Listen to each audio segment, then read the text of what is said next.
honorable sisters, brothers, and friends. This is later than the Wednesday into Thursday happy hour. Due to circumstances, presenting that happy hour now. And I'll try to get to what maybe those who want to delve into the deepest, most important, complex issues regarding in the discipline of theology, especially religion, especially is there a God, or are we here through, as Einstein said when I asked him, how did we get here? He thought carefully and he said, we're just here. And then this Hawking now, who would like to be called Einstein when he was young and now has the same hoopla. I have proven that Einstein is the world's greatest plagiarist. Following him is this Hawking. He wanted to be like Einstein is. He's a manufactured genius. They have this routine of where you have to ask him the questions before, and then it was impossible to criticize him. But now he says there is no God. Now, who are you, Hawking, a manufactured genius, saying there is no God? Now you're delving into the theology. And at the present time, for sure, that is my main interest and challenge. So I've challenged this Hawking to a one-on-one conference. He gives his opinion, and I don't just chit-chat, I give proofs. So, what proofs do I have? Not easy. You have to look from a scientific viewpoint. This is a tremendously vast universe.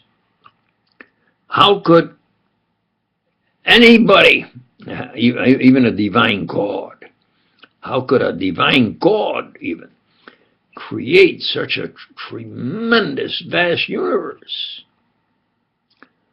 And then let's get from the universe to galaxies in the universe, and then from galaxies into our galaxy, and then from our galaxy into our star. And our star is on a arm of the galaxy whirling around the center of what's called our Milky Way. You got the name, I think, because at certain times of the year, as you look into our galaxy, especially edgewise, because it's a spiral galaxy, you see this stream of light, this milky white light. I think that's correct. The Milky Way galaxy. Now, we are just one on an arm spinning in this galaxy. All right, from there, let's get down to this Earth. Well, from out in space, this Earth looks like paradise. Beautiful blue. Wow, that must be paradise. Until you get down to Earth, you get the expression, get down to Earth. Yeah. When you get down to Earth, this Earth is very dangerous.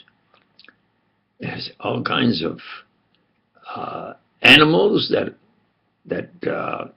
would attack humans. The dinosaurs on now. There's tigers, lions, snakes, poisonous insects. There are harmful bacteria.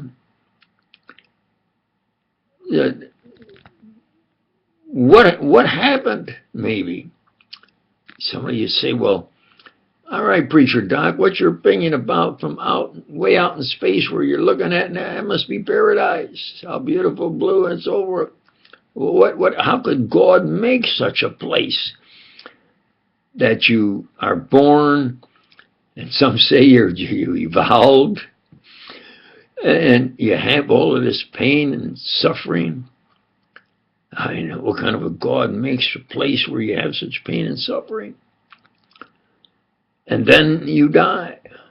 Well, according to divine law, by Christ especially and other prophets, there is an eternal life. But the big question then is, so I'll try to make up for not being Wednesday into Thursday, to go into this, one of the deepest, most profound, difficult issues, questions. The main three questions in the discipline of theology are: how did we get here? Why are we here? What best to do? How did we get here? Well, Einstein and Hawking say we just are here. I say, look, the definition of inert matter, inert meaning it cannot create itself. So how could this inert matter create itself? You're supposed to be, Einstein, the authority on matter. Hawking is, they tell him they have it before and he pushes a button and then that's the answer. That's the way they're doing it. He plagiarized my string theory, absolutely. I challenged him on that and on especially theology. Don't dare answer. They don't dare answer, because especially if I say, all right, you say we are here because we're here. When Jesus granted life to the widow's son, with witnesses there, son was dead. They're dead for days, and they're going to bury him. And now he told the young man, sit up. The young man sat up and began to, then was back to life. How was that done?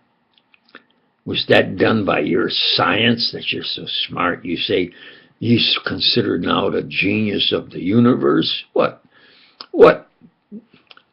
fed hype? Don't dare answer me. Come on, Hawkins.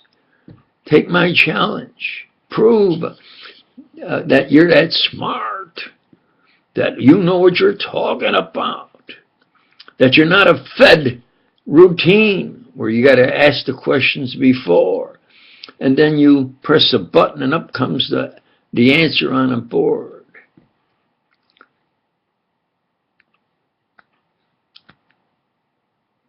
You cannot, from inert matter, create matter. Well, you can go through the fact that that matter can then decompose. Well, how did the molecules and atoms and particles of the atoms, how did they get here? The answer appears to be my answer. Most absolutely graphic, presented in the history of the human intellect by Michelangelo on the ceiling of the Sistine Chapel. And I went there, stood right under that, the best graphic presentation in the history of the human intellect of creation. Then you say, well, who made God? Well, we are human, and God is divine. The only way you can find out, according to Christ, is if God and or Christ grant you eternal life. Then you'll know divinity, because they have granted you divinity to be eternally with them. No other way. There's nothing, anything you do now here is natural, no matter what. You can get to what they call a God particle now. I says, you can't call a particle a God particle, because there's always finer particles. And what I have put forth in my finite particle theory, as I explained to Einstein, and he agreed, as my rho prime equals m prime v prime r. Well, that's angular velocity. You can make it then where it's just tangential. Make r unity, and now you have my rho prime m prime v prime will equal your rho prime, equal your rho mvr, said r unity. If in laboratories, and I said I think they're doing it now, they can get an increment faster than the speed of light. So theoretically, I'm sure I've broken the light barrier. He says, are you sure? And I said, I'm sure. Like when? Well, it was 1955, April 1955, and I said, well, you know, like maybe 20 years, 1975 probably at CERN. And they have increments of particles that break the light barrier. Absolutely. So it began great, faster than light. They even had I saw clubs of faster than light. Well, how did God create himself? I say again, Christ said, that's not for you to know. The one that was like absolutely a spotless believer, a disciple, and became an apostle, said, gee, there's one thing I'd like to do, Christ, and that is be like you. And he says, you don't know what you ask. You have to believe.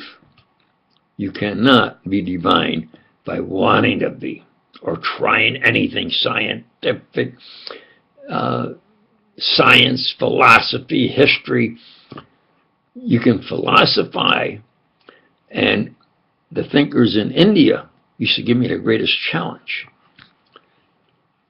because that would say no matter what you think, there's always something more. So I said, well, there has to be where naturally the human intellect, that's the limit. The human intellect is human. There you go, another 2 billion years from now, he's still a human. And he said, no, there's always something more. Well, you can say that, but in all that time while you are human, and there's a difference, a divinely difference between humans and divinity. So, how did we get here? By divine creation. Why are we here? We're here to do the best we can, and most important is to save your soul. If everybody saves their own soul, what a great world this would be. Isn't that correct? What's the best thing to do? Well, the best thing to do is you have to start being a believer, and then, of course, do what's reasonable practice to be a believer.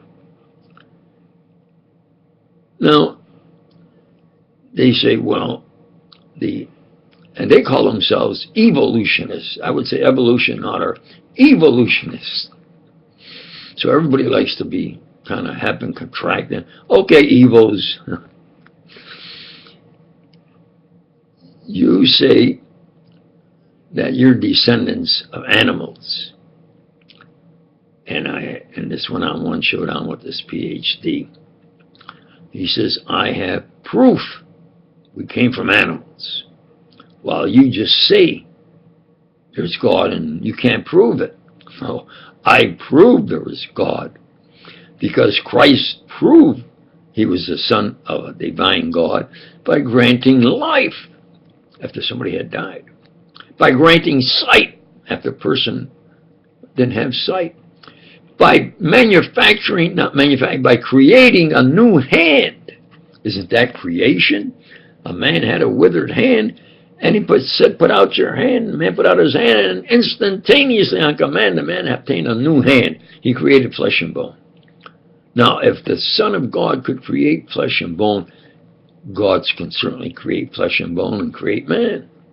That's what you have to get away from, the fact that you're such a scaredy cat that if you let go of your science viewpoint, you'll be out of the clique, or you'll lose the argument.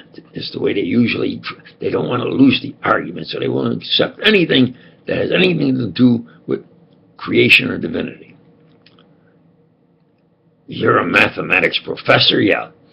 There's absolutely possibilities in mathematics, isn't that correct? Oh yeah.